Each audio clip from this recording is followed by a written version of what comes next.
What is a hero? A mythological figure, often of divine descent, endowed with great strength or ability? An illustrious warrior?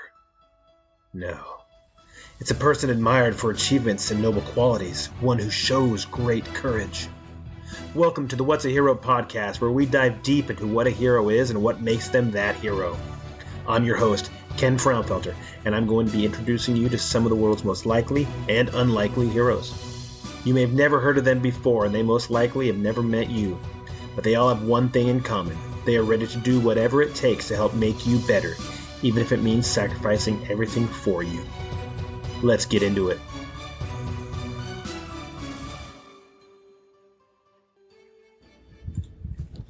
This is episode 99 of the What's a Hero podcast with me, Ken Frownfelter. You can't hide from the man in the mirror.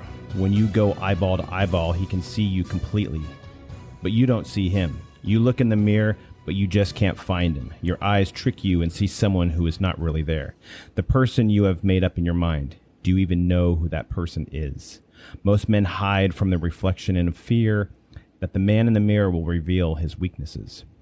The man in the mirror has become their dreaded enemy, the bad guy they would rather not interact with. So they look away. When men don't have the balls to see how destructive they are being, they bury themselves in the not so finer things in life. They chase the dragon all the way into the liquor bottle, or they slide into the darkness of drugs.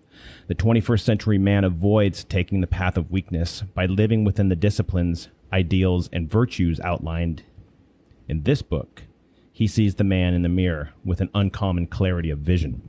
And that's a portion taken out of the book, The 21st Century Man by Rafa Conde, which I've talked about before on the podcast. And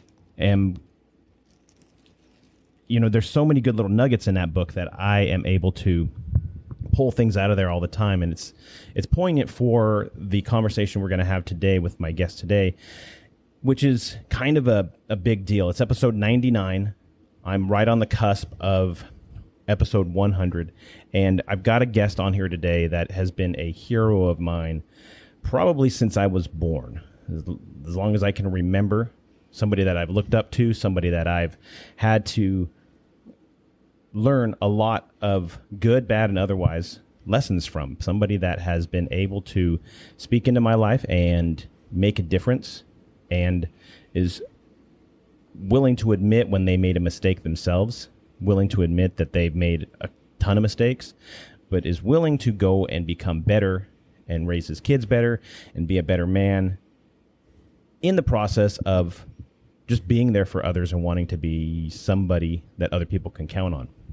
In my book, that's somebody that is a hero. And we talk about heroes on the podcast all the time. And today I have a personal hero of mine that I've known pretty much my whole life. I have known my whole life. However, they are somebody that I have looked up to that entire time. He's not overly famous. He has been around famous people his entire life, and he's known a lot of them. But he's not somebody that you would say, oh, yeah, I know who that is. I've read his book, or I've seen him in the movies, or whatever. Not that famous, but somebody to me that makes that is a hero to me. So without being too ominous and trying to figure out who this person is, I'm going to introduce you to today's guest. It's Mr. Chuck Yarbrough. How are you, sir? Good, thank you. That's a pretty stellar introduction. I don't know if I can live up to it. Well, yeah. There's just, I don't know. There's you can, and we'll get into it too. I'm sure of it. Well, thank you. Yeah. If you guys that are listening, if you guys are wondering what it sounds maybe a little bit different or whatever, I am on the road. I am not at my home studio, and I am on the road. So if there's some noise in the background or something, there's some air vents and all that stuff like that, it's just because I'm in a different place. And I am honestly holding a microphone as opposed to using my boom arms and all that stuff like that I have in my studio. So we'll get over it. But getting back to Chuck, who is Chuck? Who? Oh, wow, that's a great question. Gone through a lot of transitions in my life. Did a lot of, I did some stupid things, as we all do as a kid. Sure. But you try and make up to them as you grow older and you mature. So, well, let's go back in time then. who was little Chucky? Because I know your son-in-law calls you Chucky sometimes, and so who was this little guy running around? I always wanted to grow up to be a cowboy. So I was running around San Francisco City in boots, a vest, and chaps in the early 60s. Yeah, go ahead, visualize that, because that might give you a chuckle. Anyway, when we moved down to Los Angeles from San Francisco when I was 6, I had family members in San Francisco saying, well, aren't you going to miss growing up? And I was like, I'm 6. I don't know. So I get down here, and a few years later, you know, I go through and meeting people, and just what I thought was a normal childhood. And, you know, I'd go back to San Francisco, and they said, don't you miss living in the city? I'm like, no. I mean, I got sunshine year round. I got beaches. I could go skiing in the beach in the same day. Right. Yeah, and you know, I'm just like, you don't really think of anything else, but that's life. And that was Los Angeles too. Yeah, not back literally in the middle 60s. You're talking Sunset Strip and yes, and Hollywood being Hollywood. Right. And you know, you'd meet these people. You know, one of my good friends, when I was in grade school, he was Lance, and to everybody he was just Lance, but his mom was Marilyn on the Munsters, Pat Priest. And she was just amazing. Yeah. You know, she was beautiful. Her inner beauty outshined her outer beauty. Right. And Lance was Lance. Lance made everybody laugh. Yeah. And, you know, and then I got into sports, and like I said, it was just things I thought were just a normal childhood, that as I got older, the older I got, the more unique it got, because I realized how much my parents influenced me. Right. And and how lucky I was to have the parents I have had. So there was just, like I said, I just thought it was a normal childhood. Right. So as you're growing up and you're in there, you're growing up playing sports, getting to meet all these people that you get to know and stuff like, and you're looking 60s and into the 70s. Yeah. That was your time to grow up. Mm-hmm. And as you're going through there, everything was just what it was. There was no thinking of, obviously back then there wasn't the social media stuff. There wasn't the try to get one up on somebody else sort of stuff. It was go out, play, just do what you do, and try to figure out what you're going to do when you grow up later, right? Yeah, there was no good, bad, or indifference. Mm-hmm. You were who you were. You had friends, and you had people that you just didn't want to be around, but you still accepted them. You didn't judge. Mm-hmm. And that's pretty much the world I grew up in, and then it changed. So what did it change? What changed? The 80s? Or just... Well, you know, you had all the transitions through the 60s, 70s, 80s, and then some. Right. 70s was all about, I was still doing sports. I still, you know, I had a lot of chances to do a lot of things. Right. And that's because of my parents. Yeah. You know, as you get older, you try and see things differently. And, you know, sometimes you don't have the best view or the clearest view. Mm-hmm. I remember in junior high school, when they started busing kids in from L.A., the ghetto, and stuff like that, you know, parents were in an uproar. And, you know, because they bought these properties in this area for this reason, but now everybody it kind of, you know, opened borders. So it's mixing all those demographics. Exactly. Yeah. And then you got to know these kids, and, you know, they were no different. Right. They were some of the coolest people I've ever met, you know, and yeah. You said, so that's when all the ethnicities started to divide themselves. And it's like, you know, you don't understand why, because you're still a kid. You know, like, okay, I got Andre over here, and I got, you know, Andrew over here. Okay, so you got Black, Hispanic, but they were all great people. Right. Now, as we get older, it's like, it's just different. They make sure everybody's different, and they keep reminding everybody that we're all different. They do, and you try not to notice what they do and still try to be the person you want to be. Right. And you find that sidewalk get narrower and narrower. Yeah. But you know what? I still, here comes the 80s. Yeah. Sunset Strip, rock and roll. Yeah. And it's like, okay. I mean, there wasn't a Friday or Saturday night that you couldn't walk into any of these clubs and go, wow, there's Motley Crue. Oh, there's Rat. There's Poison. Uh-huh. There's Lemmy sitting at the bar. You'd see, and it was just, to me, that was normal. Wow. And I tell people these stories, and they're like, are you kidding me? You knew these guys? Yeah. Yeah. And I mean, I got some stories, but a lot of these people are still alive, and I don't want to say, hey, man, come on. Yeah. You didn't have to say that. Right. But, I remember going to parties at Vince Neal's house. Uh-huh. And their little apartment behind the whiskey, and they'd invite everybody from the club that night.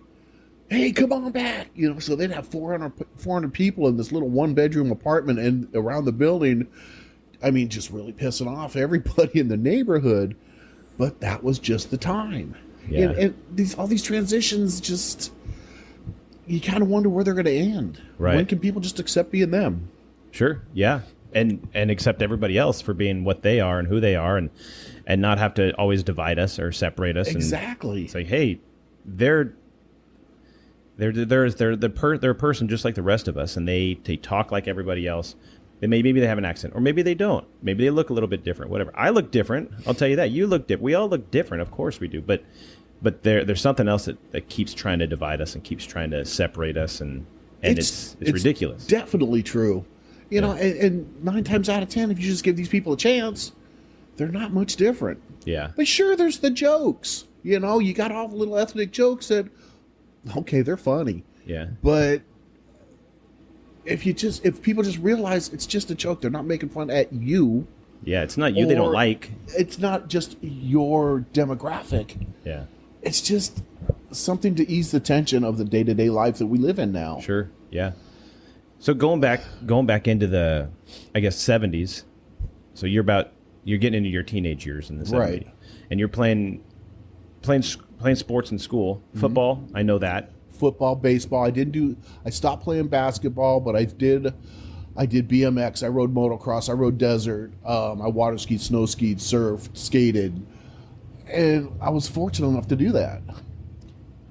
So getting to do that, you met just tons and tons of people, and everybody's in LA. It's huge. Yeah. It's not just a small town sort of thing. It's LA used to be one of those places where you just didn't know who you'd run into around the corner. Yeah, and I mean, because I know you told stories about when you were a kid. They take you to the famous Amos cookie store. Oh my God, I forgot about that. And you'd actually see the guy that's on the bag Amos was sitting there in his hat. Yeah. So we'd come out of the movies, yeah, and we'd walk a block to the left, and there's a little shopping center. And here it is, 10 o'clock, and here's famous Amos sitting in his lobby in Tarzana, and he's reading. And we'd look in the door, and he'd wave us in. And he's greeting all these kids that are coming for cookies. It's not even a lot of kids at a time. It would just be like 2 or 3, maybe 4 of us at a time. Yeah. And he'd just wave us in and welcome us, and man, cookies were warm, the milk was cold, and yeah, it was cool. And he told some stories, man. Yeah, and it was like, and you listen to his stories, you try to relate it to your life, and you're going, okay, some parts are really different, but some are very similar, and it's like, right, dude, how did you sell out? Why'd you sell out? Why couldn't you just be you? Yeah, but no, I'm just kidding. He wasn't a sellout. He was a genuine person. Well, there's a point. I guess there's a point where he's aged creeps up on everybody. Well, sure, he can't just keep. Yeah, and you got. But somebody saw the goodness in those cookies. So. Oh, absolutely. Yeah, and in these corporations, they wave a big enough check, you're going to jump at it. Yeah, yeah. So, and that's the 70s back then, and I remember.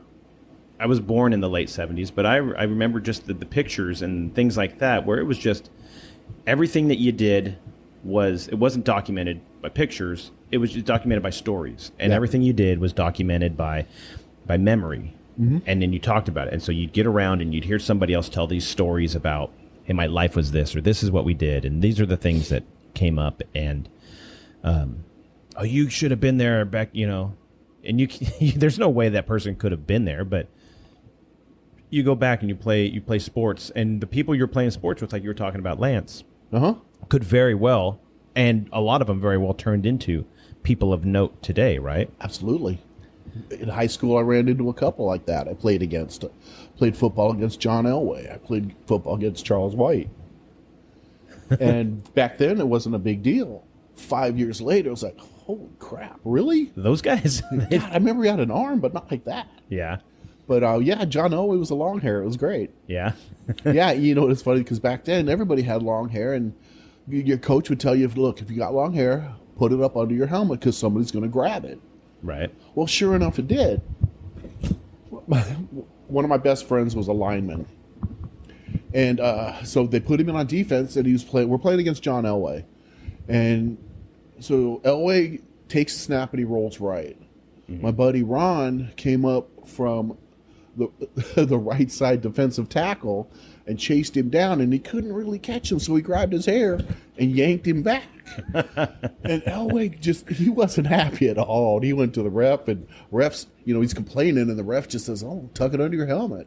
Right. And you can see Elway's eyes just go, all right, yeah, I've heard that before. You want to play this game? Okay. Yeah. And then Charles White, we were playing, and I was a running back and a D-back. And when Charles White came through the hole and he broke to the sideline, and I had the angle. There's no way I'm missing this guy. Right. Until I got close. He stopped a full sprint in like a step and a half, cut it back inside, and ran another 30-yard for a touchdown while I ran out of bounds going, where'd you go? Where'd you go? Yeah, and I turned around, it's like, oh, I'm going to hear this. Yeah. Yeah, so, you get on the sidelines and you get all the usual, hey, nice tackle. Hey, good grab, flipper. Yeah. And, yeah, that was good stuff. Yeah, well, that's why he went on to be somebody of note. They were both Heisman Trophy winners and pros. Right. So, I mean, you play ball that whole time. Oh, yeah, my whole life. And did you have an idea what you were going to do after, or were you just like, I had no idea. I went through my phases. Junior high, oh, you're going to high school. You going to major in anything? Yeah, auto shop. I can't fail that. Yeah. And, and then you get to high school, and what do I want to do? Right. Never knew. Yeah. Some of you people know who Redline frames are, racing frames for motorcycles. A good friend of mine was friends with the owners, and we worked there after school. And we'd go and we'd take Redline stickers, and Champion Racing Frames was like 2 blocks over. Mm-hmm. And we'd go plaster their windows with Redline stickers. And, Lynn, the owner of Redline, says, those things are expensive. Well, okay, we won't do it again. Right. But, it's just the kind of stupid stuff that we used to do. And it was funny. Right. Nowadays, you get arrested for it because people complain. Right. So, then in high school, I got into motocross heavily. Mm. So it got to the point I was racing Friday nights and Sundays and practicing on Saturdays. So I was at the track 3 days of the weekend. And the people you meet there, it's like, and you're lining up on a line, and you're looking down the line, and you're going, oh, man, I can't believe he's here. I mean, Kenny Zart, Johnny O'Mara, it's like... And these are all big motocross guys now, right? These are they're not as big as they used to be because they're older. Right. But yeah, in the day they were names. They were Supercross names. Wow. But I never then surfing, because that's what you do in California. Right. And I remember one time it was we paddled out. It was me and a buddy from work, and we paddled out at Topanga. I think it was Sunset. And there was one other guy out there. We paddled out, and I get close enough, and I find out it's Flea from the Chili Peppers. And you just got to look at him, and he looks over, and he knows you know who he is. Right. But you just learn from being around people. You just kind of nod, say hi, and just leave it at that, and give him his space. We were coming out. Okay, we were at Malibu, and when you come away from Malibu, there's a shopping center with a grocery store and a bunch of the rest of the shopping centers is like a strip mall. Right. So, but it's right by the colonies, where high price properties. Mm-hmm. You got a lot of celebrities in there. And I look over, and there's Charles Bronson unloading his cart. And it's like, holy crap. And then you kind of look over, and you make eye contact, and you just kind of nod and smile, and he does the same. Yeah. Loads his car, he drives away, and so did we. But it was just... But you don't go and mob him and like... No. Well, Charles Bronson probably punch in the face. But and I'd let him. Yeah. But, the funny thing about it, we were in In-N-Out one day, and this is after I had kids. So Brittany and her friends and Amy and Brandon and were in the car, and we were going through In-N-Out. Now, Korn was relatively a new band to me. Right. Well, the guy with the glasses, I don't remember his name, but he was in the next lane, and they noticed him. They're like, "Oh my God!" So we get up to the window, and they're getting hats and napkins, and I'm looking through pens, anything they can find to get signed. Huh? Exactly. And then they go running across this little island, and he sees them coming, and he's all like, "What the?" He rolls up the window, and he's like, Somebody "I'm let getting their mugged." kids, Yeah, I'm getting mugged by 12-year-olds. Like munchkins, yeah. And but he ended up signing him, and he was really cool. In the story I told you earlier about Brandon giving Corey Feldman his autograph. Oh, right. Right. So we were at a bowling alley one time, and my kids just saw the movie Goonies that day. And so we're walking through, and here Corey Feldman is, and he's with this gorgeous redhead, and that's what caught my eye first. I'm not gonna lie, I'm what I am. It is you, yeah. So and then I go, kids, I go, guys, that's the guy from the Goonies. And they look over like, "Oh my God, yeah, it is." So they're running around this bowling alley trying to find stuff for him to sign. Right. And it's like, you know what? He's here on personal time. Just leave him alone. Give him his space. So, of course, kids listen so well. Right. Off they go with these papers and pens.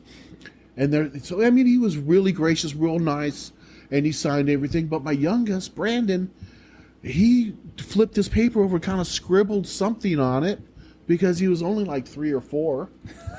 And so he hands it to him. And Corey Feldman says, "Well, what's this, little man?" And he says, "Well, you gave us your autograph. I'm going to give you mine." And to this day, now Brandon's 32 now, and he goes, "Do you think he remembers that?" And I'm like, "I wouldn't surprise me if he did." Yeah. That's who knows how out many of the norm. Yeah, how many times little kids come up and give autographs? It's probably not a thing, so yeah. So getting back to high school, you said you were still trying to figure out what you wanted to do. You want to you want to do motocross, or you wanted to play football, or you wanted to, but you had no professional plans necessarily? I had a lot of want-tos, but not enough. Some of the things was just, sometimes it just seemed so unattainable that I had to do so much to get to that point, and I was still a kid. It's like, oh, I still wanted to play. Right. But what I did want to do is I always wanted to be a stuntman.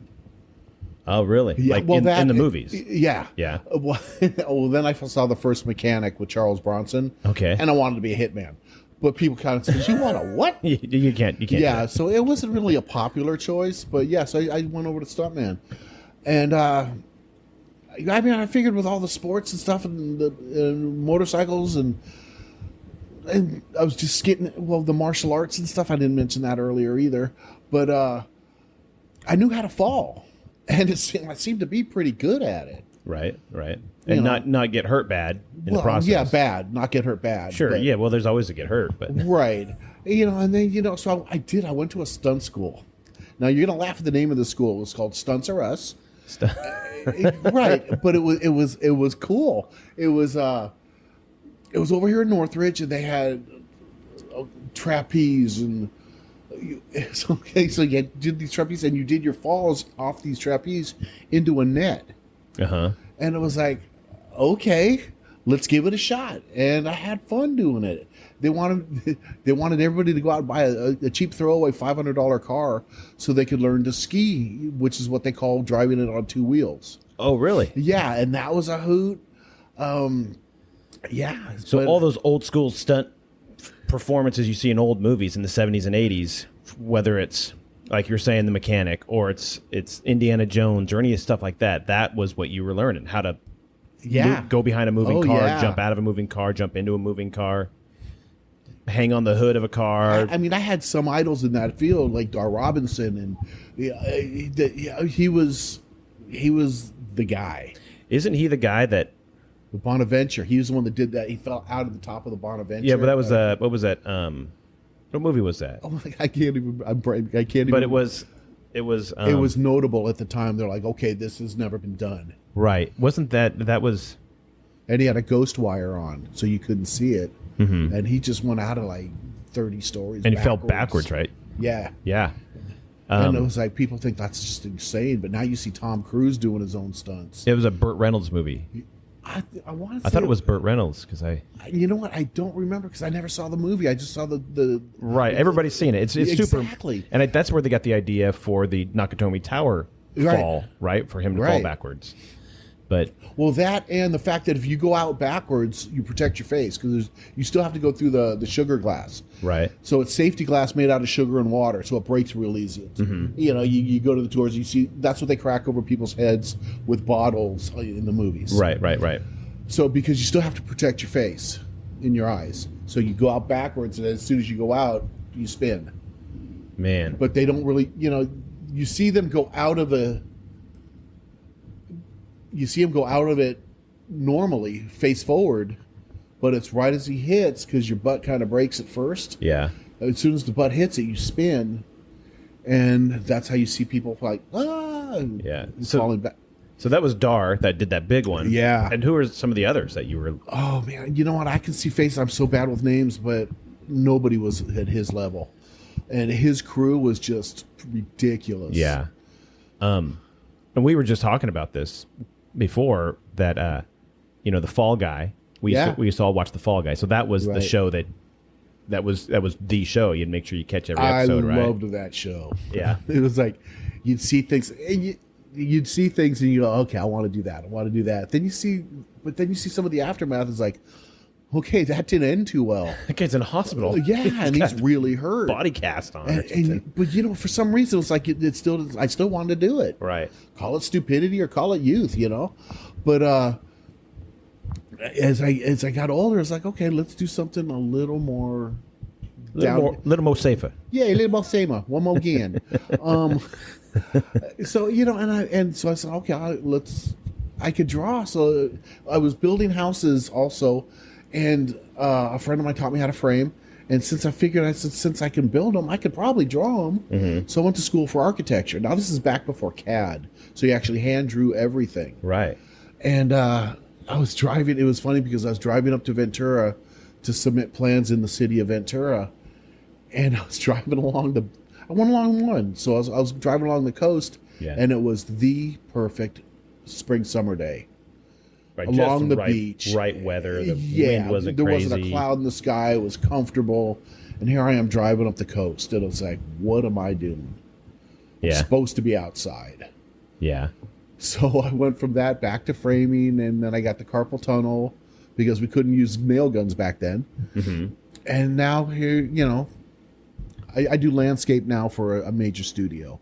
Right. But in that whole middle section, I got married. I had kids. I had a family. So we're going to go back to that. We're not going to skip over these things. No, these things are whatever happened. No, because those are the best times of my life. Right. And that's what makes us who we are, is the other people that we have in our lives. And so going back then, so we're still in the 70s at this point. It's like a tennis game. We're gonna be in the. I'm gonna hold us to the 70s. So we're there. You're trying to figure out whether you want to be an architect, you want to be a stuntman. You end up framing. So you're doing tons of construction. Yeah. And as you're doing construction, you're getting to meet all these people. But there was one person who was always kind of there when you did all these things, and that was that guy Ron that you talked about. Yeah, we were. You guys were almost inseparable. He was my brother for sure. He'd give you the shirt off his back, but he's one of the toughest dudes in the world too. I mean, that I knew of. Right. I mean, even with exposure to television, I know he was just a mountain of a guy. Yeah, just didn't take crap, But funny and just had a good time with life. He'd give you the shirt off his back. Yeah. But, you just, the one of them, you just don't, if you get on his bad side, it takes you a while to get off, but he'll give you a second chance eventually. Right. And I think the only person that could ever put him back in his place, with being as of a mountain of a man as he was was your mom. Oh yeah. My mom wasn't that big of a mountain of a man. But No, but he was, and she was the Yeah. only one that could put him in his place. She was 5'3" or something, and maybe on a good day, 120 with heels. maybe. Yeah. She soaking wet. She was a buck. right, But her, and my dad. right, My dad was his. Okay, let me explain Ron, and then okay. So Ron recently passed, and I miss him. My dad was his second father figure. Ron had a really tough life. His dad drank, and he would beat his mom. So Yeah. they came to live with us a few times. Let's Right. just say, and my dad was his voice of reason. Because my dad was the articulate one. He didn't swear. He didn't yell. He had great advice. right. Ron's dad drank, cuss, spit, and whatever. Didn't have good advice. Right. I mean, Right. he had great intentions, but he dropped out of school in 6th grade in Oklahoma. So he didn't really have the formative years that you would think are normal for most people. Right. So between Pop and Mambo, those are my parents' nicknames, and there's many times I came walking out of a room when they were staying with us, and my dad and Ron were sitting at the table, and Pop would say, "Well, look, does that sound like something that you'd want someone to do to you?" And just completely break it down Yeah. and put it in perspective. Right. And Ron would, he'd end up crying. Sure. And his mom would hear this from the other room, and she'd be crying, and his sister, and it just... They could do no wrong in Ron's eyes, no matter Right. what they did. Right. And Ron had a hair trigger, and if someone spoke to my dad or my mom in a certain manner, Yeah. I seen him just slap the ears off that person. Wow. And it did not take long. And my dad's like, "Hey, would you want someone to do that to you?" Even if as he's such- defending him, he's exactly now he's Pop's instilling the defending lessons. him. Right. Yeah. And it was the most basic of advice sometimes, but sometimes you just need to hear the basics of life. Right. Right. And sometimes people overthink things, and they kind of put too much emphasis into what they're trying to say instead of just speaking. Mm-hmm. Hey, did we have this conversation before we started this? Right. Yeah. Yeah. Right. So right. so he was my brother. And so we did everything together. We worked for his dad, and it was funny because his dad did excavation and grading and stuff like that. And he had a brother. It was his half brother, Charlie. Mm-hmm. Now Charlie was the epitome of the redheaded stepchild, Right. and a good dude and everything, but he would get mad and just completely overreact. We were up in Braemar, up in the hills, and we were grading those step foundations, the step pads, and the person that delivered the outhouse kind of put it close to the edge of the pad, Right. Okay. just above the slope down. Well, Charlie went into the crapper. Can I say that? You're fine. Okay. Yeah. And so we went in there. We started rocking it. Well, we got it a little bit past the balancing point, and Charlie rolled down the slope in the crapper. Just tumbled end over end. Yeah, Huh? it was not a pretty sight when he got out. And he was mad. Oh, he was pissed. He had like pieces in his ear. And, it was ugly. And so he didn't chase his brother Ron, because Ron would have beat him. Right. Right. And he's trying to chase me. Because you guys are laughing at him. He's just wanting to we get were you guys. crying. We were laughing so hard. So he starts chasing me, and he couldn't catch me, and I was running backwards. And the harder he chased, the harder I laughed, and I couldn't concentrate on my running. But that all calmed down. But man, we still talk about this well, not to this day. Obviously, you are unfortunately. talking about it to this Well, day. yeah, it is. Today because I it had is. so many good times with this guy. Yeah. We were his dad's water boys. Yeah. So what that means is we would water the dirt while he was grading to keep the dust down. Right. So we're out in Thousand Oaks, and I'm standing on this slope, And all I have is this hose and those little bullet and high pressure nozzles, right? Well, his dad's got this straw hat on because he's always out in the sun sitting in the tractor, and he's got his sunglasses on. So I'm standing on the slope, and his dad comes up onto the top of the slope in this dozer. Yeah. And my downhill foot slipped. So my natural reaction is to look at my foot. Well, when I did that, my hand twisted, and I hear this, God damn it! And I look up, and I knocked the water knocked the hat off him. His glasses were like at a 45 degrees, and I started laughing, and he's yelling, and the harder I laugh, the quieter his yells get until he's laughing. And we tell this story. Well, wow, there I go again. This story's been told over and over and over, and great times. And then the water skiing. We would Ron's dad had a boat that was a ski/race boat, Right. So it's sat low in the water. and it was quick. I mean, it had this 460. It was built out, bored out to like a 5 something, and we would have to. While he took the slack out, he'd start it and jump it a little bit just to take the slack out, and That's right. so we'd have to sit there while the skier got ready, and we'd have to, come on, we're getting water in the boat. All right, ready, go, hit it. And he would hit it, just whoop. And I remember the first time I learned how to ski on one ski. Yeah. And the first time I tried to get up, it pulled my pinky out of joint. Oh, wow. And it was like, shit. So I flexed my fist a couple times and it popped back in. But then I was trying to hold it with my pinky out. Right, and I because looked it's very swollen. elegant. Yeah, sure. But When in doubt, pinky out. you heard that too? So I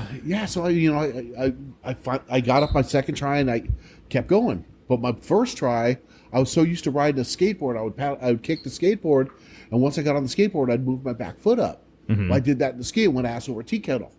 Okay. So that probably looked really cool. So okay, let's try it again. So I said, okay. And he says, bury your back foot. Okay. Off I was going. We're good. Right. So later in the day, Ron's dad's been drinking. Okay, not a smart move thing to do. But that's what he did. That's who he was. But Sure. Charlie was skiing behind him. So when you water ski, you have 3 people in the boat. Mm-hmm. Or at least 2, because one's going to drive, one's going to watch the skier with the flag. Right. So it's called the observer. So it's Ron, his dad, and me, and I'm observing. So I'm facing the other way, and this boat pulls up next to Ron's dad's boat, just and so Like he wants to race? Yeah. While he's pulling a kid behind? He forgot about Charlie, and he put his foot in it, and all of a sudden it felt like the boat raised like a foot out of the water, and just whoop. And so I'm looking at where the boat's going instead of Charlie. And then I look back, here's Charlie still holding on. And it's like, dude, let go. And he's just all crouched, he's holding on. And we got to be doing like 60, 70 on the water, which is really fast for on the water. Right. That turns the water into glass. And then, no, not in this case, however. Oh. Charlie probably found the only wake out there and he did about 10 cartwheels. Oh, really? Hysterical visual. He was okay, so that made it okay to laugh. But he was red-haired and freckled, and the boat was like a root beer brown with metal flake, and he fell asleep on the bow and got sunburnt the first day there. We were going to be there like 4 days. Wow. Yeah, he was walking around like, I can't move. And so we had to give him crap about that. Yeah. Because that's what we did back in the day. You get everybody crap. But Well, now, yeah, like you said, you can't do that now. Everybody gets so sensitive and whatever. yeah. But, and you could say something and everybody in the group would laugh. And the person that's getting it understood. This is funny. This And is they good. I'm not mad at everybody. I mean, you Right. might say, "Shut up, man," whatever. But yeah, and stomp away. but you come back and you're part of it, because the next time it's not going to be you. It's going to be somebody else, and you're going to be the one that's giving it as much as Well, that's why you get a thick skin, because if you give out as much crap sometimes as I've done in my life, right. you got to be able to take it. And that's Sure. that's a great lesson. That's Sure. great advice. Yeah. But No, I remember that. I remember that lesson. You teaching me that lesson. I was little. I don't know, maybe 6 years old or something like that. And I thought I was a tough guy or whatever. Maybe I was 8. I don't know, but I thought I was a tough guy. And you at some point I'd fallen on the ground and I was throwing a temper tantrum. You like got on top and you start poking my chest. Does that hurt? Does that hurt? Does that hurt? And I'm like, what are you doing? You can't do that. And you're just laughing at me like, just toughen up. Yeah. And just you tapping my chest with your finger. And sure, as a kid, I'm saying, that hurts. I don't like that. But, that's what you do. That's how you have somebody that cares about you, that wants to see you get tougher. And they're going to play with you. They're going to mess with you. They're going to poke at you. Because if they keep you in that bubble, if they keep you sensitive and like, oh, I'm sorry, little baby, you're never going to get tough. And you're never going to be able to do the things that you want to go do. And there's going to be somebody that's always going to hold you back because you're afraid of getting made fun of, or you're afraid of being not able to, because you just don't have the mindset to already be strong enough to do that thing that you need to do. Well, I remember Pop telling me one time, he says, you're not a kid till you eat your first piece of dirt. Yeah. And it's like, why would I eat dirt? And then it's like, oh, hey, everything came into focus. The light bulb comes on. Yeah, huh? Exactly. Well, that's dirt. Like, oh, yeah, I should have learned how to walk better, Right. But, I remember Randy, your cousin. Right. He would cry. And I'm like, dude, you're not bleeding. You're not hurt. Yeah. But, I know, but, is this going to make that pain go away? Why are you doing it? Right. Yeah. And okay, Randy and I are 10 years different. So, I mean, here I am 13, 14, telling a 3 or 4-year-old this, and they're just like, huh? Yeah. He's 3. Let him be. Yeah. And I didn't realize some of the things I said might have been really detrimental. But I don't think so. I think, personally, I think that you need to have somebody, because who else was saying that to him? Probably nobody else was saying that to him. True. And he wasn't hearing that anywhere else. So maybe there was a part of it that he took and he carried with him to where when he grows up, he's telling, because I remember him telling me, because he's 6 years my senior, he's telling me, hey, we go out play tackle football down at the park or whatever, and we would tackle each other. He would tackle me, and then it would come down to, hey, just get up. Come on. Don't cry about it. Yeah. And so there was a portion of that where he would listen to that, because everything you said has a trickle down effect to the rest of us. Well, there's a very great man that started that. Right. Like you said, it was Pop, huh? Yeah. Yeah. Wow. And I spoke about what great parents I had, what great influences they were. Right. Yeah, we butted heads like every kid and every parent. But, Pop had this way of, he never yelled, he never hit. Mm-hmm. He just had this look. Right. And it's like when he had that look and he used a certain tone of voice, he never yelled, like he always spoke. Mm-hmm. It's like, okay, I know he's serious. Yeah. So another story. You know how you get cocky in front of your friends? Yeah. Okay, so I had some guys, it was a Sunday morning, and Pop was reading the newspaper waiting for football to start. And I'm going to set the stage real quick for this. Okay. Pop was World War II vet. Yeah. Career military. Yes. He was a solid man. Grew up in the 20s and 30s, and he all over the world because his parents were in the military. But he did some stuff when he was a kid. He learned his lesson. But he liked to make fun and poke fun and have a good time. But like you said, when he was serious, everybody knew it. It's like, yeah. Oh, hey, we're towing the line here. And Pop was probably one of the funniest people I ever knew. Yeah. He had just these subtle sayings that he said with a straight face, and it was you're like, it's a double take. And yeah, I couldn't believe my father said that. But now I lost track. You're mouthing off to him on Sunday morning. He's reading a paper.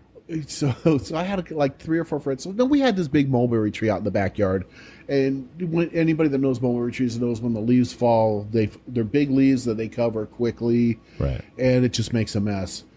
And he knew I hated to pick up the leaves, so my dad, being very military, he was very creative with punishments. Mm-hmm. So he's reading the paper, and like I said, you get to be kind of a smart ass in front of your friends. So I'm holding the football, and he goes, "Oh, he folded the newspaper over, and he kind of peeked over the top. He goes, "Oh, you're going to go play some ball?" I'm like, "Yeah." And I forget what I said that started it all, but he started that look. Mm-hmm. And then he kind of knew that I saw that, and he put the paper back up and continued reading. And he said something. I had some smart aleck comment coming back, and he goes, as I'm tossing this ball up and catching it myself, he goes, "You seem to have a lot of energy this morning." He goes, before you go play ball, he goes, why don't you go outside and pick up the leaves? And I'm like, one comment too many. Damn. So I go out there and I get the rake and the shovel and the barrel and I start raking up. And he comes out and he's like, what are you doing? I go, I'm picking up the leaves like you said. He took the rake and the shovel and he bent over and picked up a leaf, put it in the can. He says, no, pick up the leaves. One at a time. Yeah. Or by hand. Yeah. Yeah. And I'm like, oh. The guy's all like, we'll see you down there. We'll see you later. I was like, ugh. Right. And then we had, okay, so back in these days, all the neighbors knew each other. Right. And, every week you'd put out the trash cans, which were, the old round trash cans, the steel ones, and then they went to plastic. Right. And if I came home and I saw trash cans out and it wasn't trash day, I'm like, oh, God, what did he find out about? That he'd been in your room or he'd found something that you shouldn't have had. Or he whatever. found out something I did. Oh. And so, our street had these little finger streets off it that are lined with camphor trees.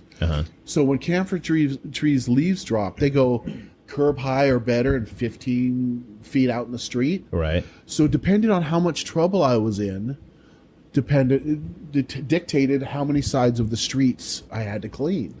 So he'd make you go down all these side streets, all the neighbors from the neighbors' houses and stuff? Yeah, he had it all arranged with the neighbors, and I was allowed to miss 15 leaves in 15 feet.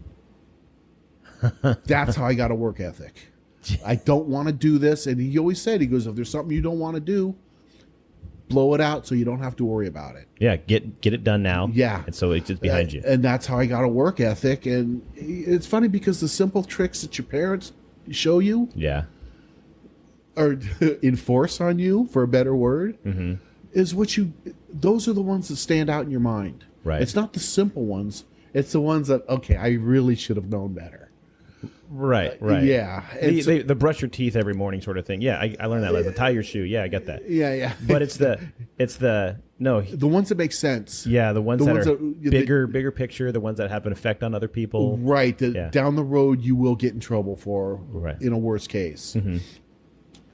So it was, and it's funny because that's what I tried to instill in my kids. Right. And here I come. I just jumped away out of the 70s, and I hope you didn't miss that because I laid it on pretty thick. That's all right. We can go back. I've got a time machine with this. Oh, okay, cool. Can we go literally back to the 70s? Right. But no.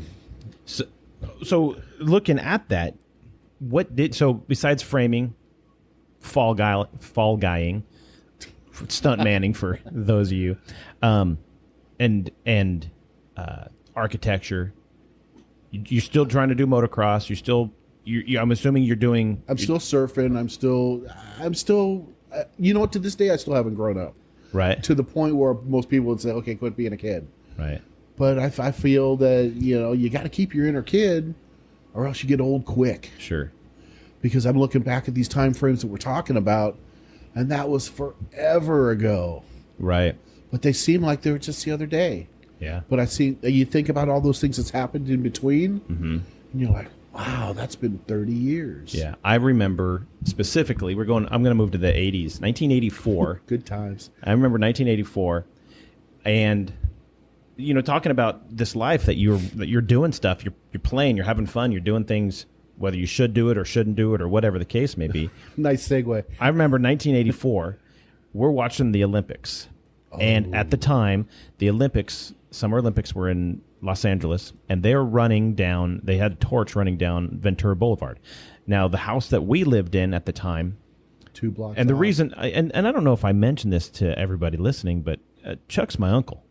I've known him my whole life. So he's my mom's brother. So the house we're living in was 2 blocks from Ventura Boulevard, maybe 3 if we're lucky. But I was able to walk to Ventura Boulevard to go to the movies in the summer of 1983, 84.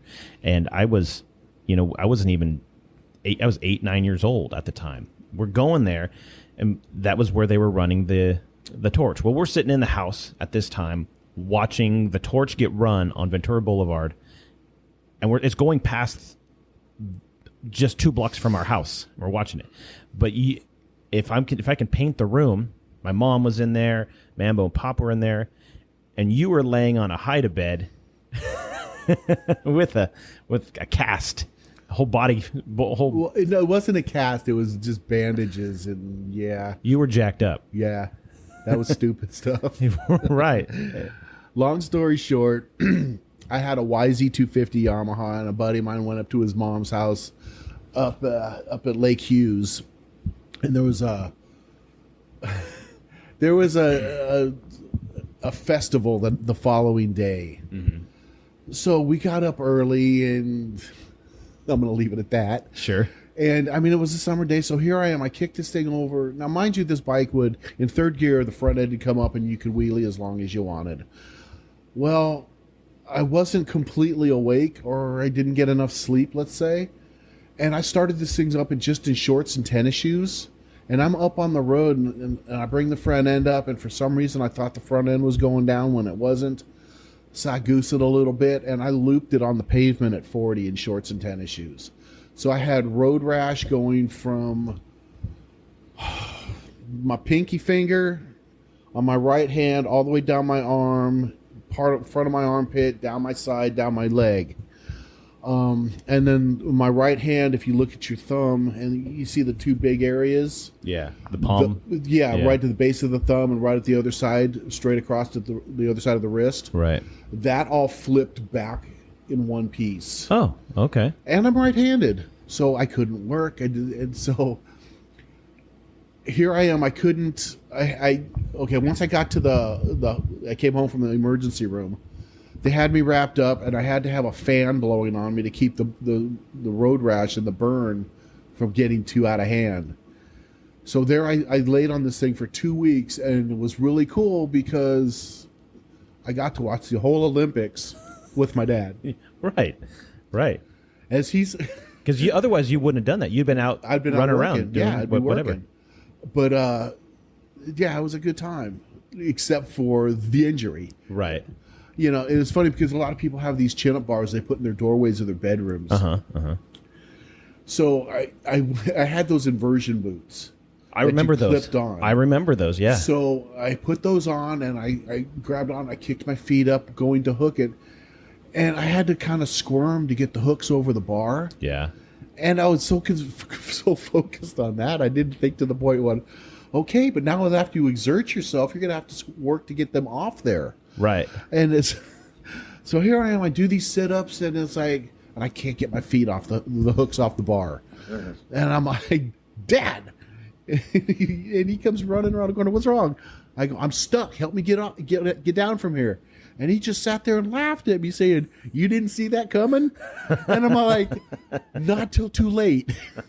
And that's one of the hardest times I've seen my dad laugh. Yeah. You know, because he was the one always making people laugh. And so his usual laugh was like, but now he's like, oh my God, I got to tell. And he's going, where's the camera? Where's the camera? Yeah. And I'm like, just get me down from here because the blood's rushing to my head. Right. And he knew it, and he's just messed with me. And he got me down, and he's all like, think maybe you should lower the bar? And I go, yeah, that'd probably work. He goes, no, I mean in life. And I'm like, yeah, that probably might not be a bad idea. Yeah. I remember that. I mean, and we can talk about Pop a little bit, which is awesome because all well up, man. There was I remember the best one that I remember a story is we used to do family dinners. Yeah. Remember that? And we'd have big old everybody at the table. Yeah, there'd be like 8 or 10 people at the table. Yeah, cousins and aunts and everybody was there. All the kids were there. All the grandkids were there. Cousins were there. Everybody's. And Pop was at one end. You had the other end.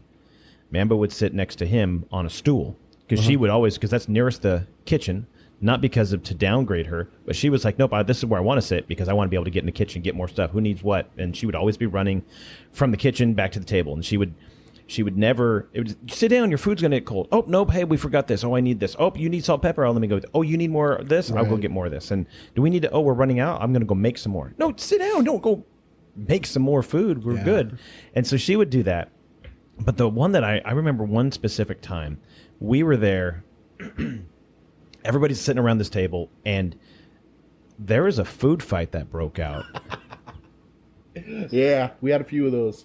And it's all family, and there was the flinging mashed potatoes to where, you fill up your mouth. I mean, and everybody's a child at this point, except Mambo. And she was the voice of reason in the cornerstone. Right. And I remember you like putting mashed potatoes in your mouth and hitting your cheeks. No, what happened was I put them in a spoon and I would pretend to and I bent it like I was going to flick them, but I had something on my butter or something, and it slipped, and these mashed potatoes hit Mambo in the corner of the eye, between the nose and the eye, and I felt so bad, but not as bad till the next day when I found out she had kind of a shiner from mashed potatoes. Yeah. And it's like, oh man, and she laughed it off, but it was still, it was a very childish thing to do. If I had a chance to redo it, I'd probably do it again. Yeah, but Pop was laughing. Everybody was laughing, and she said she laughed about it too. Yes, everybody knew that it was just good times. Yeah, and it's funny because I think of my mom laughing, and it was more of this really dainty, but her shoulders would shake up and down, and her body would, and it was just like, it's a silent laugh. It was just so great to see her laugh. Right, because she was the workhorse. Yeah, and she would always just got to do this, and go, and that might also be a place where you got your work ethic. Seeing that as well. Well, she taught me compassion. Yeah, unfortunately, it didn't kick in till later in life, but and then Pop always had something to say. We'd have these neighborhood dinner parties, and whenever there was this awkward silence, he'd pop off with, "So, who's the best looking guy here, and why am I?" Yeah, and you can see him because he dressed like it was the '60s into the '80s. Yeah, he cared about. He had the polyester pants that he would wear, the patent leather shoes he would wear, and then Mambo would wear the like Hawaiian dress, like not like a flowy Hawaiian dress, but like Hawaiian pattern in a '60s pattern or a '60s. Well, think of the Brady Bunch. Yeah. That's how Mambo and Pop dressed. But Pop was he always was sharp dresser, though. I mean, he did transition into the '70s and the '80s. He never got to the jeans because he thought that made him look poor. Oh, yeah. Because when he grew up, that's what the poor people wore. When you had a suit, you were somebody of stature. Right. But the funniest guy one of the funniest guys I've ever met. Yeah. I remember there was you and him came to my rescue one time. Actually, a couple of times, specifically one with him where he came in. I got in trouble for shoplifting. I was maybe 7 years old.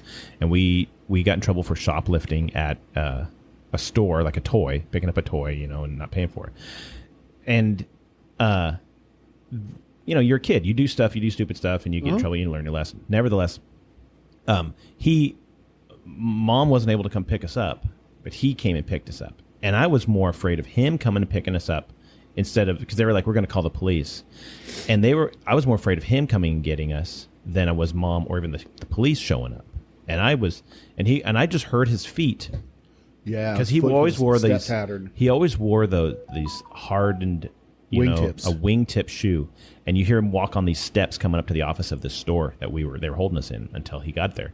And I knew it was him, and he turns the corner. It was like slow motion. He turns that corner, and he said, "Get in the car right now."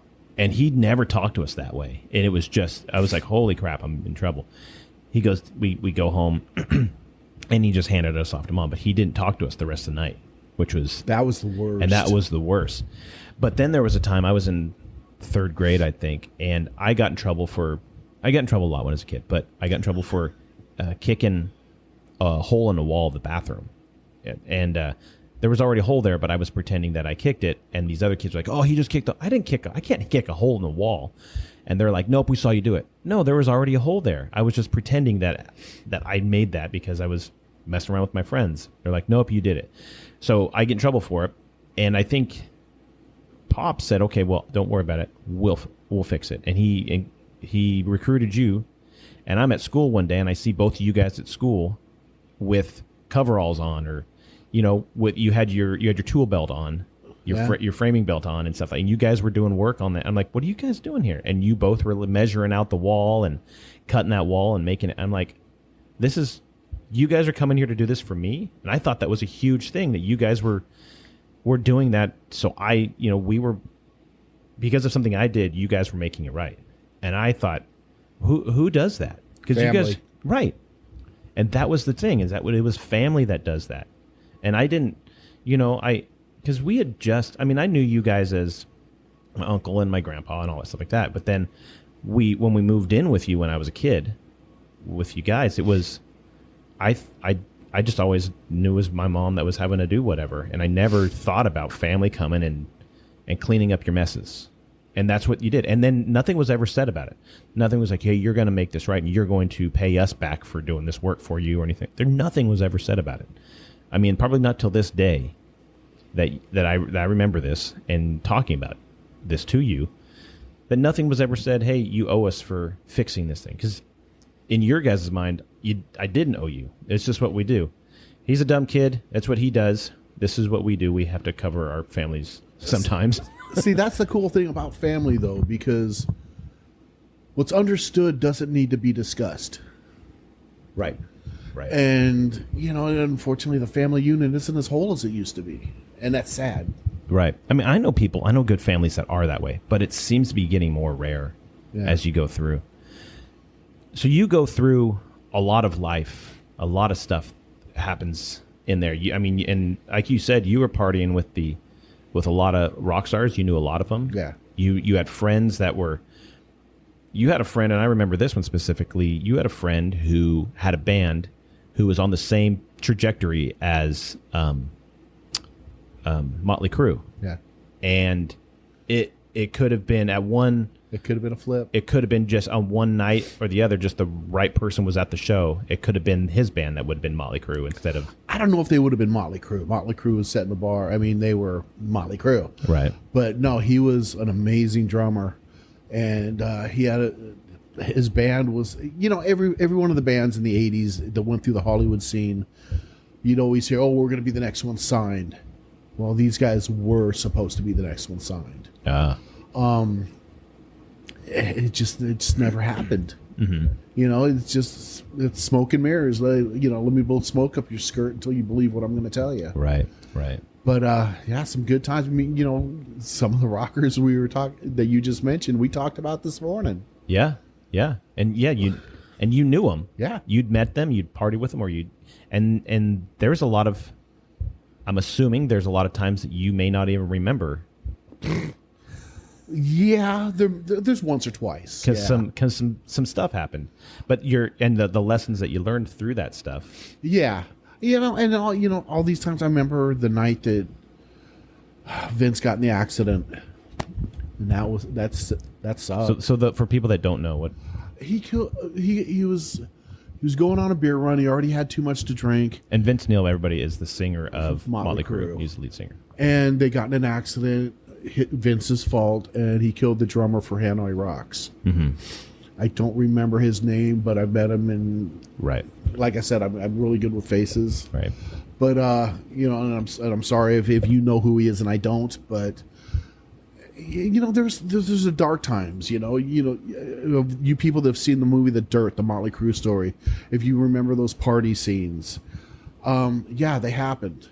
Yeah, and you were at some of them. Yeah. And.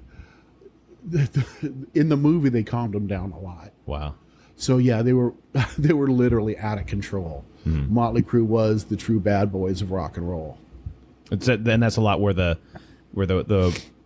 out of control, drug addled rocker persona kind of comes from, huh? Yeah. And I remember, I say this all the time though. If I had a nickel for every time I saw Motley Crue stumble across Santa Monica Boulevard trying to get to the Troubadour.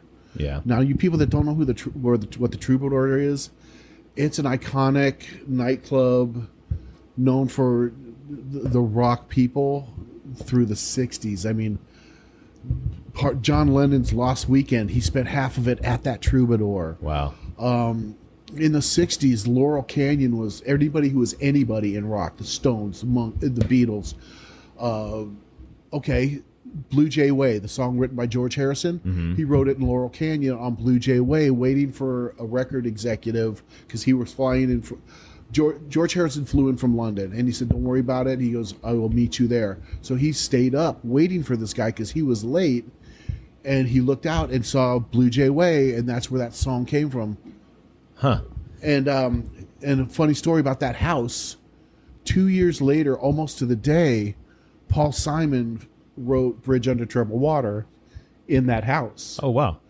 And these are all places that you would go hang out with your friends, and you would. Back then I was under 10. Oh, but this is but the then, folklore of Laurel Canyon and rock and roll in Los Angeles. right? Yeah. Okay, let's go back to the other stuff. But So you were saying the night that Vince got in his crash, yeah, that was pretty horrific. and you remember, and you were in that scene, but not necessarily. I wasn't there. You weren't there, but you I were, was in the scene. Yeah. Right. And so you're in there. You're doing all the stuff, hanging out with those people, doing whatever they would be doing, and at some point you realize that you can't keep going that way. No, because it was a downward trajectory. It was fun at the time, but there was absolutely no future in it. Yeah. I remember sitting at the Rainbow, Which is another nightclub. It's right next door to the Roxy. It's the Rainbow Bar and Grill. You'll see it on TV. Isn't it? So they had several videos were filmed. Like Guns N' Roses had videos filmed inside the Rainbow. If I'm not mistaken. So, they would. Yeah. But the Rainbow had different levels, different floors. And I mean, it wasn't a big music. I mean, it was music, but didn't have a lot of live music. Oh, okay. That was next door at the Roxy. That just had a 25-foot driveway between it. So you could walk right out the front door of the Rainbow and straight into the side door of the Roxy in like 20, 30 steps. Right. So we were sitting at the Rainbow, and it was my buddy Paul, the drummer we just talked about not that long ago. It was him, myself. Now I'm not dropping a couple names here. Well, one for sure was we were sitting with David Lee Roth. Okay. And a guy named Mark Torrin from the Bullet Boys. Okay. And we're sitting there, and Dave's just being Dave. Yeah, loud and obnoxious. Yeah, and look at me, Dave. Right. And Mark Torrin got upset because nobody was paying attention to him. And I'm like, dude, look who you're sitting next to. Why would they pay? Because your album just came out, your first album. Dude, you got frontman for Van Halen sitting next to you. Right. And he got a little butt hurt. And he got up and he left. Uh-huh. Well, peace out, bro. And so, it was just times like that. You'd look around, you'd see Lemmy sitting at the bar from Motorhead. You'd see the Dokken Boys walking around. And so all these people around, but they had multi-million-dollar contracts, and they had all these different things, and you were still... I was still pounding nails. Right. Swinging a hammer. Yeah. And working out in the sun and doing all this stuff like that. But you know what?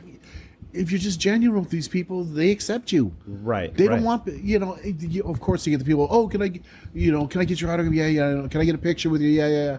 I get it. You're a big fan. I get it. But just say, hey, man, Dave, what's up? And don't even break stride. Just walk past. Yeah. That's how they accept you. And so, but that lifestyle that they had, you couldn't necessarily, you saw where that was going. And you decided that you need to make a change at a certain point. Well, I had a little help making that change. Yeah. And that was Pop. Yeah. Pop and Mambo. You always get these ultimatums from your parents. And it's like, look, either you stop doing what you're doing and get your head on straight, or you need to find somewhere else to live. Yeah. And it's like, and at that point in time, you're like, all right, fine, that's what I'll do. Uh-huh. And then, you know how they say, before you act, sleep on it, think about it for 24 hours. Right. Yeah, then everything comes into focus, and you're like, oh, wow, maybe I should just clean up my act. Well, they got me some help to do that. Mm-hmm. And so after that, it's all right, it's time to straighten up. And so you start getting into that point where you start getting yourself better. You had gone through some serious dark times. Mm-hmm. Yeah, I did. But then you start getting better. Well, I did, and then I met this girl, Gina. Yeah. The guy that taught me how to frame lived in this condo complex, and her and her husband lived across the walkway. And so we came back from something, and we were out in the street, making a bunch of noise. And her friend was like the manager of this complex, so they came out to see what was going on. And we just started talking, and one thing led to another. And here we are going out to we went to this after hours club, and Gina and I just started talking. Right. And she was telling me that, and it sucked. Like 2 hours into it, I find out, oh, you're married. Damn. Right. But she's all like, yeah, but it's not good. She goes, we've been sleeping in separate rooms for 6 months. She goes, but we just got to get the money to. Oh, so it was already on track to get divorced right. and stuff like that. I see. And then, and she had a son, Chris. And once I became well, I don't like the step word, but once I became a parent or a pseudo parent at that point in time, right, things were so much different. It wasn't just me anymore. Yeah. So we move in together, and here I am, a parent, and it's like, okay, and this is where Pop's influence came through. Right. So, okay, what would Pop do? Whenever I got to a dilemma, what would he do? And it's funny because a lot of times when you can't come up with an answer, you ask that same question: what would so and so do? What would so? Unfortunately, not long after that, Pop passed. And so I asked myself that question: what would Pop do? And an answer comes up. But and then not too long after that, Brittany was born, my oldest daughter. Right. And Pop passed when Brittany was 6 months. So she was the only one of my biological children that met my dad. Right. And that's always been a pet peeve. Right. And not a pet peeve, it's just, man, a missed opportunity. Exactly. Thank you. Right. And I try, and I always spoke about him so they knew about him. But then when Amy and Brandon came along, they never got to meet him, so I had to start the stories all over again. Right. And and Brittany and Chris, I'm sure they got tired of hearing it, maybe not, but they still let me tell it. Right. Right. But the thing is, as I got older from there, I felt guilty because I couldn't give my kids the life my parents gave me. Right. My dad never forced me to do anything except pick up leaves. I mean, sports-wise. But anything I chose to do, he would back me 100%. I remember when Pop Warner, I hated practice, but I loved the games. Right. So it's like, I don't want to go to practice. He goes, no, you made a commitment to a team. He goes, you're going. Right. He goes, if you don't want to play next season, that's fine. But he goes, you already made a commitment. You finished the season. And that's the type of advice I tried to instill in my kids. But I did it with Pop's flair. Right. Because that's how I thought you got attention, was to be funny. Right. Because he was funny. Yeah, but you knew by a face that he made and a tone of voice that when he was serious. Right. So the few days of my life that were the best was spending time with my parents. Now that I look back doing that. And then the days my kids were born, including Chris. Right. And then the day I realized my kids grew up to be good people. Yeah. And there was a lot of times during that time with them growing up, times were tough, man. Money was tight. Being a single parent with 4 kids. Yeah, because ultimately you and Gina had split up. Right. And, and as I got older, I understood that because she got married young. Yeah. She married a serviceman who drank, and he was stationed in Alaska, far from her family. Right. And so then she went straight from him to me. Yeah, she never got a chance to really figure out who she was. And she never got a chance to play because she got married right out of high school. Right. Luckily, she married a child. Oh, yeah, no. So you got to do plenty of stuff. And oh, yeah. Yeah. But, we split up, and she eventually got remarried, and John's a great guy, treats the kids. Well, they're not kids anymore. They're adults. Right. But he's always treated them. Yeah, you were saying your youngest is 32. Yeah. And when Brandon was in junior high, John was in the picture. Yeah. And he's always treated them with respect. He's always treated them very well.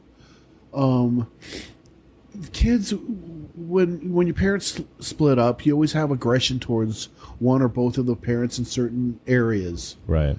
There was times where when the kids would want to say something to Gina, and she would just cut them off. Well, you did this, and John would stop her and say, "No, you need to hear this." Right.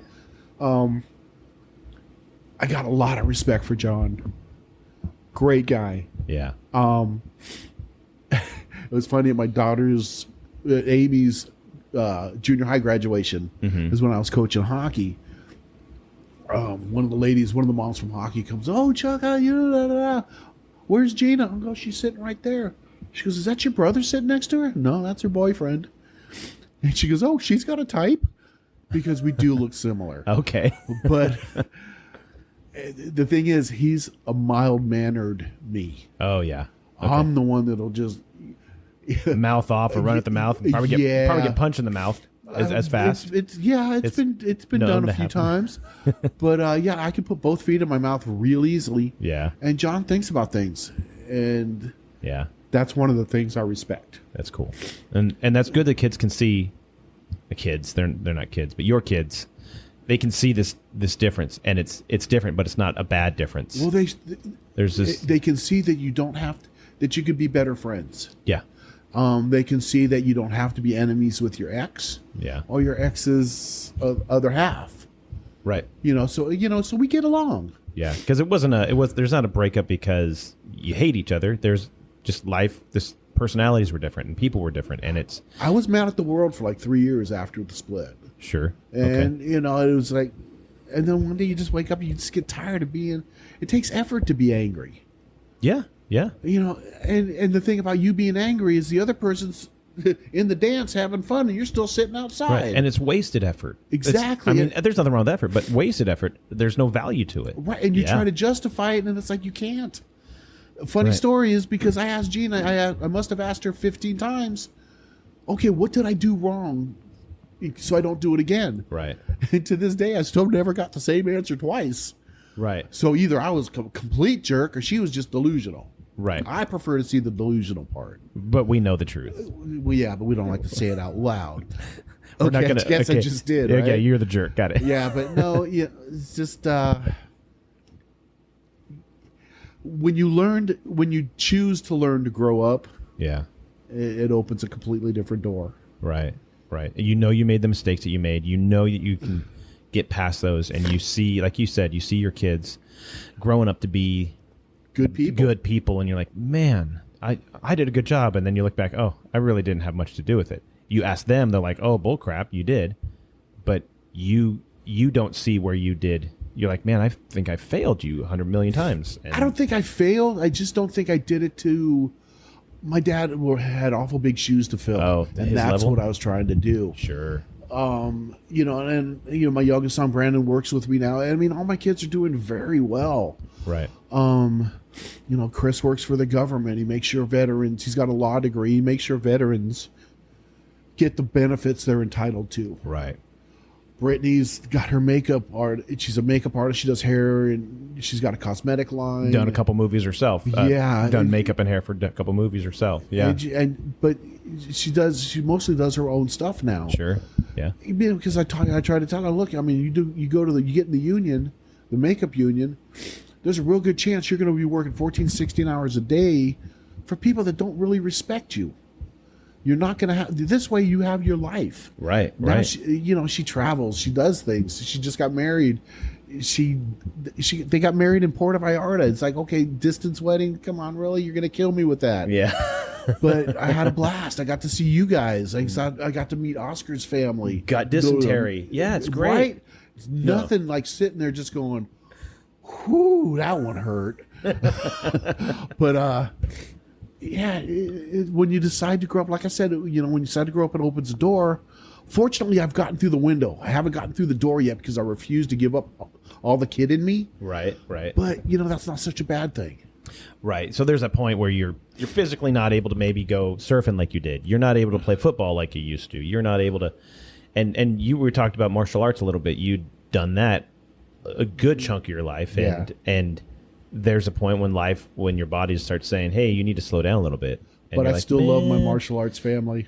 Oh yeah, yeah. You look at all those guys, and aside from movie guys, but you get to work with people, some of the best in the world, or you've gotten to work with some of the best in the world. Yeah. Like Chuck Norris or Benny the Jet Urquidez or whatever. Cecil Peoples. I mean, just tons of Michael Masuda.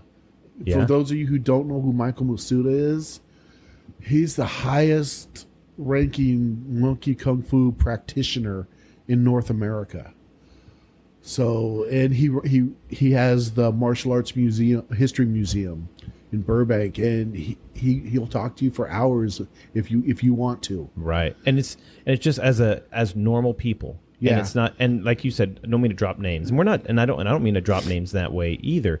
But you're looking at people who are people, and the people that you've been around, these giant people, these people who've made these giant moves in the world, but you're a regular person who just cares about seeing his kids become better, and the people around him want to be better.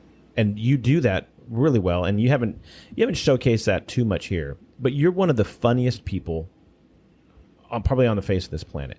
And whether you agree with it or not, and we've got some family members, and it has a lot to do with Pop. But I know I was talking with somebody recently who said, and they may or may not be your nephew, and they You mean the said, one that needs the speech therapy now? yeah, no, a better one than that. Okay. And he goes, he is probably the funniest person I know, and he goes, I can't wait to see him again. Hadn't seen you in years, and he was just like, I can't wait. And sure enough, we were having a conversation recently where he's not even having a conversation. He's just red in the face, silently laughing, doing the shoulder shrug like you were talking about a little bit ago, because you haven't really showcased that, and you're way better when it's.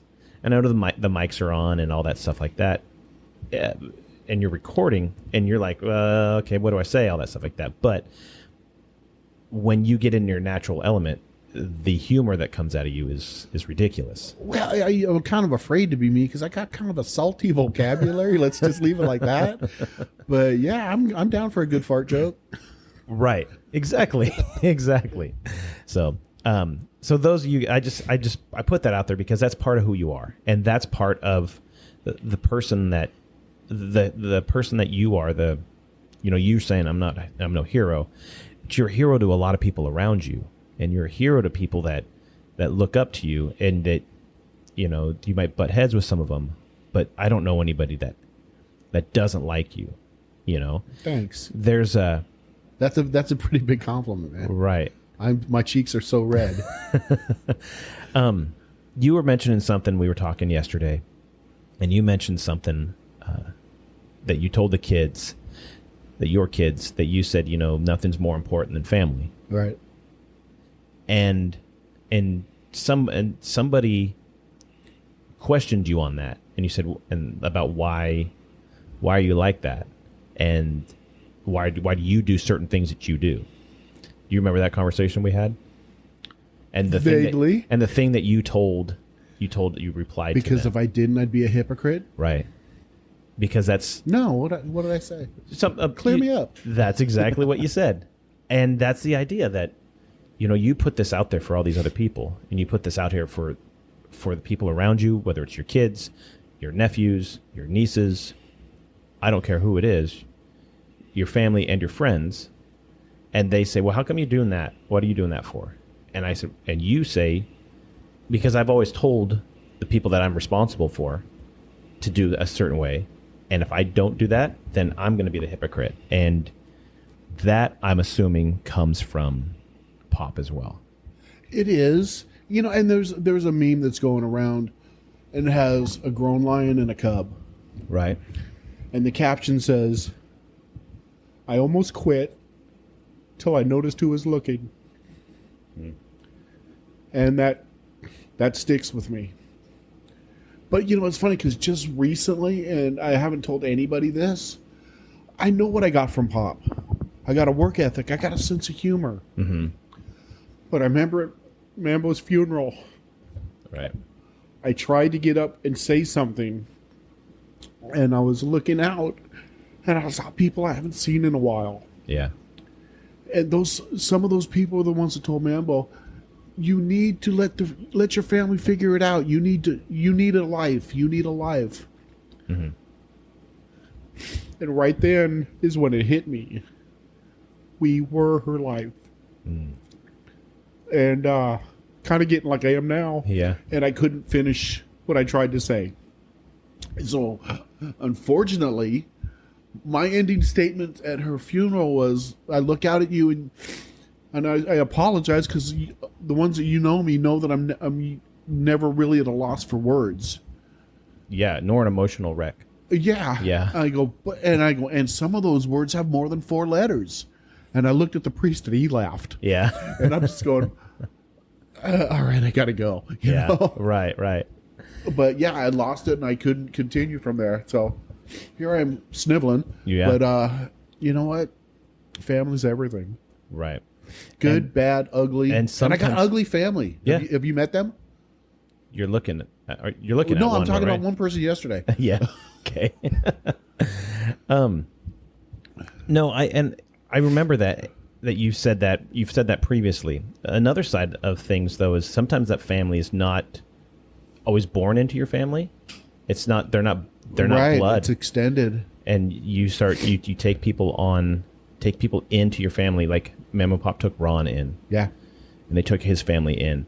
And you knew Charlie the way that you did. Ron was your brother, or Chris became your son. He's my son. Right. And they're not blood, but they are family. They are family. Yeah. And you, as much as you, it's that tribe that you surround yourself with. It's the people that you surround yourself with that you don't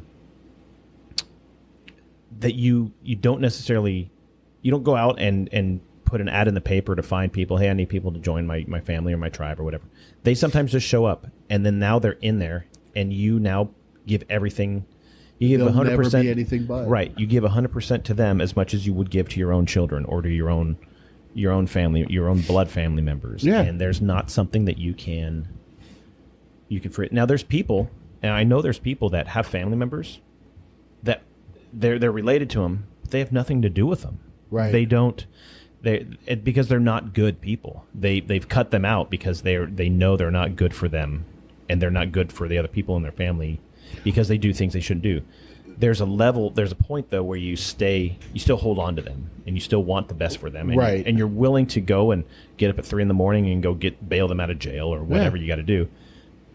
But that's important, and you got to have that. And if it wasn't for people like that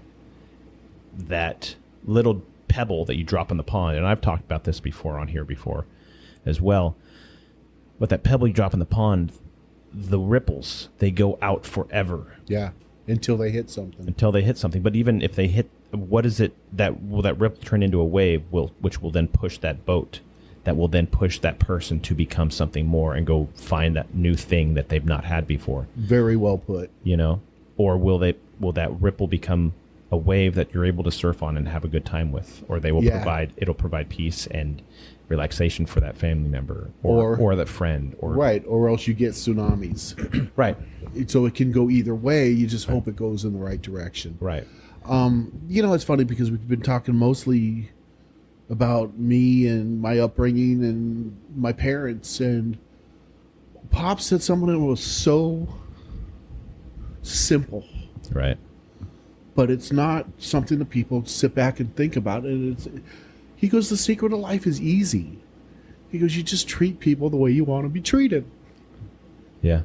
It's so simple. Why are we having such a hard time? Because I think we get so selfish, and we care more about what other people think sometimes, and we want to impress them, and we forget about, but I don't want to be treated that way. I don't care about treating people that way. And they forget that lesson. Yeah. They start treating people the way they think that they should be treated based off how they look or whatever. Right. but that's not how you Don't should make do me it. use the entitlement word. Right. So, I mean, it's just a... Because then the salty side comes out. And I know we've been going for a good hour and a half at this point, and so I know we're going to start wrapping it up, but there's a question that I ask a lot of people on here, and I didn't bring any money. Good. If you could go in a time machine and you can go back in time and you could meet little Chucky, little 8-year-old Chucky, whatever, who you are now, would he be able to look at you and say, that's who I want to be when I grow up? I would hope so. Yeah. Okay, me going back the way I am now. Yeah, who you are. I mean, I think he would be. He could say that. That's who I want to be when I grow up. Right yeah. there. I'd hope so. I mean, without the knee problems, without the... Well, that's because of the life I lived. Sure. Which I wouldn't change a thing. Right. The 8-year-old Chucky, that's funny though. I would think so, yeah. I mean, and you're not close to going anywhere on us, but if the worst case scenario were to happen tomorrow, would he be able to be like, and would you be able to say, I've done the best I could with what I had, and I wouldn't trade it? Oh, I always do. I always try to do the best I can with what I got to work with. Yeah. Because that was another one of Pop's sayings. Yeah. He says, if you can do the best you can with what you got to work with, nobody can point a finger at you. Right. Of course, I got people who say, well, what about this finger? And it's like, smart ass. Yeah. I got one of those too. I got 2 of those. One for each of you. It's funny because Amy and I went to lunch the other day, my middle daughter, and we were sitting in Olive Garden, and I looked around, and she goes, what are you looking for? And I says, someone to pay it forward to. Right. Because Sharp, my youngest of my 2 sisters, she picked me up from the hospital one time, and we were driving home, and I says, are you hungry? She goes, yeah. I go, we were driving by Olive Garden. Mm-hmm. So we went into Olive Garden, and I saw this older couple sitting a table over, and he had a World War II veteran hat on. Right. So a lot older. Yeah, he was in his 80s, 90s maybe. But you could hear him say, okay, Mother, if you get this and I get this, we could split it. And we can both enjoy it. Right. And I'm thinking, why do they have to split it? Right. So I called the waitress over and I says, hey, is there any way you can put their bill on mine? Right. And Char's going, what are you doing? I go, just watch. And so they did it. And I go, don't tell them who did it. Just say it's been covered. Right. And so before we left, because we left first, I walked up and I shook his hand saying, thank you for your service. And have a great day. Enjoy your meal. Right. And I just left. But I do that a lot. So Amy said, what do you look for? I go, someone to pay it back for. Someone that could probably use the money in their pocket more than I need the money in my pocket. Right, right. And I'll do stuff like that. I'll go through a drive-through like a Jack in the Box or something. Hey, the lady behind me, put mine on hers, on my bill. Yeah, no, put mine on hers. Yeah, do that twice. But and she goes, that's so cool. She goes, I never knew you did that. Yeah. And I'm like, yeah, there might be a few things you don't know I do. Right. Some of them are still illegal. Anyway, she's all like, I do the same. I'm like, well, all right then. And that's awesome. And when you see the fruits of your efforts come to fruition, who the hell just said that? That's not my language. Yeah, you're hanging out with me too long. When everything comes into focus, sure, both of us, but when it just kind of warms you to see that, okay, I helped with that. Right. So and so even if it's the smallest thing that you can notice that you helped with, that's an accolade in your favor. Right. No, I think that's fantastic. That's super cool.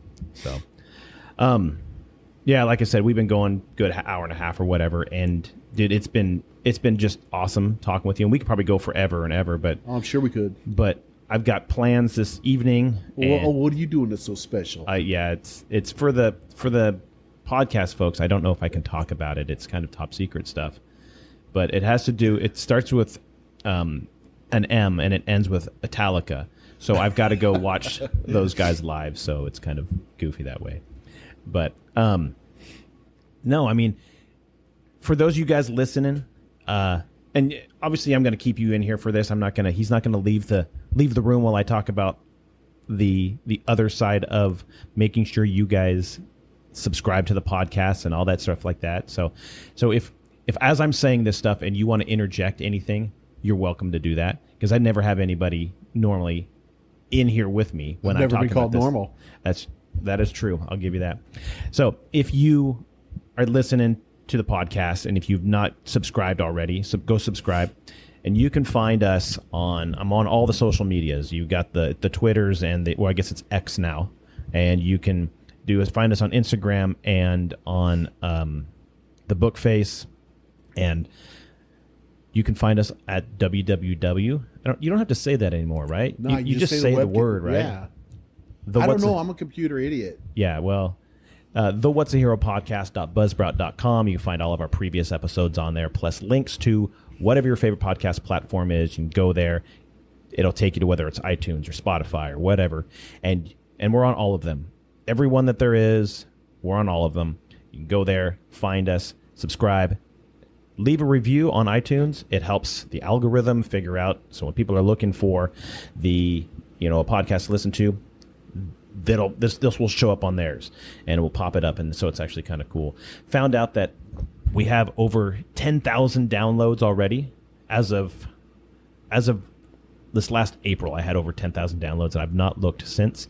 But it's worldwide. It's everywhere in the world. I've got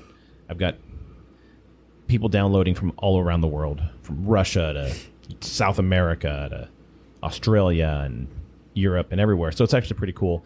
And when you do that, it helps us just trend higher and more people to listen to it. And then you download it, share it with yourself or share it with friends or whatever, but you can listen to it while you're on a trip, on a plane, going to the gym, whatever the case is. So check us out. You can also check out a couple good friends of mine.